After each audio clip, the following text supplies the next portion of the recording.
எசேக்கியேல் 12ஆம் அதிகாரம் 2ஆம் வசனம். மனுபுத்திரனே, நீ கலக வீட்டாரின் நடுவிலே தங்கியிருக்கிறாய். காணும்படிக்கு அவர்களுக்கு கண்கள் இருந்தாலும் காணாமல் போகிறார்கள், கேட்கும்படிக்கு அவர்களுக்கு காதுகள் இருந்தாலும் கேளாமல் போகிறார்கள். அவர்கள் கலக வீட்டார். இங்க ஆண்டவர் ஒரு மனிதன் கலகக்காரனாய் இருப்பதற்கு என்ன காரணம் என்று இந்த இடத்துல சொல்றார். இஸ்ரவேல் மக்கள் எல்லாம் கலகக்காரங்களா இருக்காங்க. கலகம் என்று சொன்னால் முரட்டாட்டம் உள்ளவர்கள், ஒத்து போகாதவர்கள், கீழ்ப்படியாதவர்கள், இணக்கம் இல்லாதவர்கள், ஒத்துழைக்காதவர்கள். இதுதான் அர்த்தம். அடங்கி போகாதவர்கள், இசைந்து போகாதவர்கள், பல வார்த்தைகளை சொல்லலாம். ரிபலியஸ்னஸ்.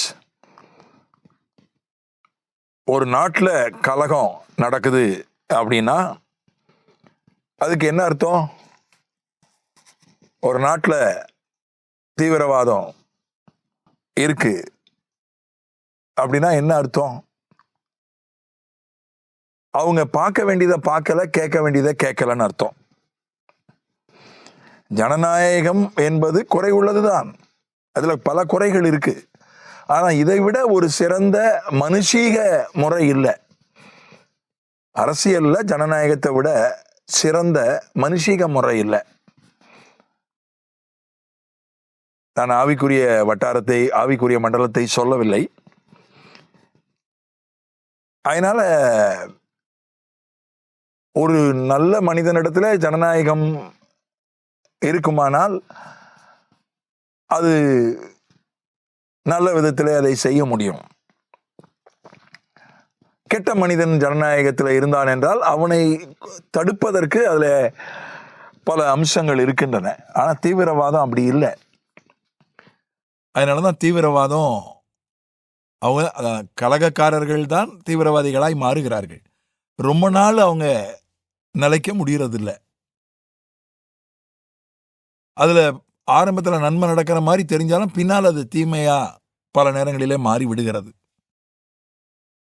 அதே தான், எப்படி ஒரு நாட்டுக்கு எப்படியோ அப்படிதான் ஒரு வீட்டுக்கும் ஒரு தனிப்பட்ட மனிதனுக்கும். அதுக்கு அடிப்படை இங்க சொல்லப்பட்டிருக்கிறது, கண்கள் இருந்தும் காணாமல் போகிறார்கள், காதுகள் இருந்தும் கேளாமல் போகிறார்கள். பார்க்க வேண்டியதை பார்க்க தவறுவது, கேட்க வேண்டியதை கேட்க தவறுவது. இப்போ ஒரு குடும்பத்துல ஒரு டீனேஜ் பையன், அப்பா தொழில் பண்ணாரு. அதனால அப்பா குடும்பத்துல ரொம்ப நேரத்தை செலவு பண்ண முடியல. அம்மா தான் அந்த பையனை நடத்துனாங்க. அம்மாவுக்கு இப்போ உடம்பு சரியில்லாம போயிடுச்சு. பெரிய குடும்பம், நிறைய பிள்ளைங்க, உடம்பு சரியில்லாம போயிடுச்சு. ஒரு பக்கம் பொருளாதாரம், அந்த குடும்பத்துல பொருளாதார பிரச்சனைகள் வர ஆரம்பிச்சுது, வருமானம் குறைய ஆரம்பிச்சுது. அப்படிப்பட்ட ஒரு நிலையில அம்மா, அந்த குடும்பத்தினுடைய தாய், அவங்களுக்கு ரொம்ப பொறுமை இழந்து அவர்கள் கோபப்பட ஆரம்பித்தார்கள். அப்ப அந்த கோபத்தை அந்த டீனேஜ் பையனால ஏற்றுக்கொள்ள முடியல. அதனால அவன் ஒரு கலகக்காரனா மாறிட்டான். அம்மாவோட சண்டை போடுறது, சண்டை போட்டு வீட்டை விட்டு போயிடுறது, வெளியில போய் தங்குறது, வெளியில சாப்பிட்றது, இப்படி கலகக்காரனா மாறிட்டான்.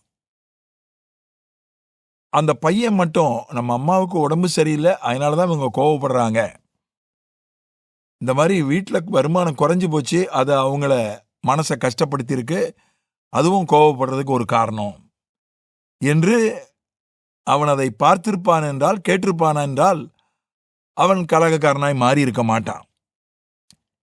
அதுக்கு பதிலா தன்னுடைய தாய்க்கு உதவி செய்கிறவனாய் மாறியிருப்பான். இயேசுநாதரே இந்த வசனத்தை, இப்படிப்பட்ட இன்னொரு வசனத்தை அவர் கையாளுகிறார். மத்தேயு 13ஆம் அதிகாரத்துல 15ஆம் வசனத்துல, இந்த ஜனங்கள் கண்களினால் காணாமலும் காதுகளினால் கேளாமலும் இருதயத்தினால் உணர்ந்து மனம் திரும்பாமலும் நான் அவர்களை ஆரோக்கியமாக்காமலும் இருக்கும்படியாக அவர்கள் இருதயம் கொழுத்திருக்கிறது, காதால் மந்தமாய் கேட்டு தங்கள் கண்களை மூடிக்கொண்டார்கள் என்பதே. இப்போ எசேக்கியேல்ல அவங்க கேட்கவே இல்லை, பார்க்கவே இல்லைன்றாரு. ஆனா ஏசாயாவிலே ஒரு வசனத்தை எடுத்து இயேசு கையாளுகிறார். அங்க சொல்லப்பட்டிருக்கு, அவங்க வேணும்னே கண்ணை மூடிக்கிட்டாங்க. இதெல்லாம் நான் பார்க்க மாட்டேன், எனக்கு என்ன.